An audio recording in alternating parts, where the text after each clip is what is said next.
போதைப்பொருள் வழக்கு விவகாரம் தொடர்பாக நடிகர் கிருஷ்ணாவின் வழக்கறிஞர்கள் நீதிமன்றத்தில் வாக்குவாதத்தில் ஈடுபட்டிருப்பதாக தகவல் வெளியாக இருக்கிறது. மன்னிக்கவும், இது 1000 விளக்கு பகுதியில் இந்த வாக்குவாதம் நடைபெறுவதாக நாம் அறிகிறோம்.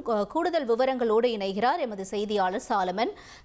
வணக்கம். இப்ப கிருஷ்ணாவினுடைய வழக்கறிஞர்கள் தரப்புல என்ன சொல்லப்படுது? மேலும் விவரங்கள் என்ன? போதைப் பொருள் வழக்குல நடிகர் கிருஷ்ணா மற்றும் ட்ரக் டீலரான கெவின் ஆகிய இருவரை நுங்கம்பாக்கம் போலீசார் கைது செய்திருக்கிறார்கள்.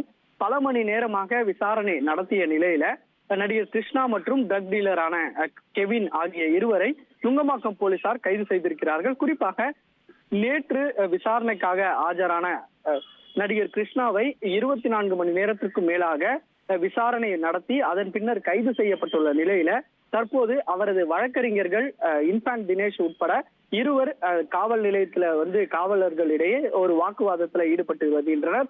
குறிப்பாக நேற்று காலை 10:30 மணி அளவுல தான் சம்மனுக்கு தனது மனுதாரரான நடிகர் கிருஷ்ணாவை அழைத்து விசாரணைக்காக ஆஜர்படுத்தியதாகவும் அதன் பின்னர் 24 மணி நேரத்தை கடந்த பின்பும் தங்களது மனுதாரரை சந்திக்க போலீசார் அனுமதி மறுக்கப்பட்டிருப்பதாக இந்த வாக்குவாதத்துல ஈடுபட்டிருக்கிறார். குறிப்பாக தான் கைது நடவடிக்கை மேற்கொண்டிருப்பதாக சமூக வலைதளங்கள்ல பல்வேறு தகவல்கள் வரக்கூடிய நிலையில கைது நடவடிக்கை மேற்கொள்ளப்பட்ட பின்பு தனது மனுதாரரிடம் பேசுவதற்கான உரிமை தன்னிடம் இருப்பதாகவும் ஆனால் அதற்கு காவல்துறையினர் மறுப்பு தெரிவிப்பதாக கூறி அவர் கீழே உள்ள காவல் நிலையத்தில் இருக்கக்கூடிய காவலர்களிடையே அவர் வாக்குவாதத்தில் ஈடுபட்டனர். பின்னர் சிறிது நேரத்துல சந்திக்க அவர்கள் வாய்ப்பு தருவதாக போலீசார் தரப்புல தெரிவிக்கப்பட்ட நிலையில அவர் சமாதானம் செய்யப்பட்டு அதன் பின்னர் அனுப்பப்பட்டனர். இதனால அப்பகுதியில சிறிது நேரம் பரபரப்பு நிலவி வருகிறது.